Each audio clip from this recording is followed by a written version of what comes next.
If you're seeing the setup mobile service option on your iPhone and you're not sure what it means or how to remove it, don't worry. Let me show you the easiest way. First, open the settings app on your iPhone.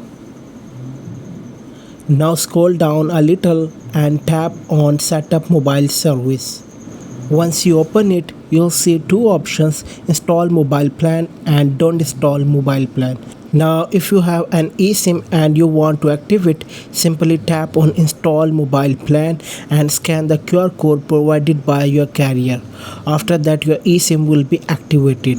But if you don't have an eSIM and you just want to get rid of this setup option, then tap on don't install mobile plan. And that's all you need to do. It's a quick and simple fix that only takes a few seconds. If this video helped you, don't forget to like the video and subscribe for more iPhone tips and solutions. Thanks for watching.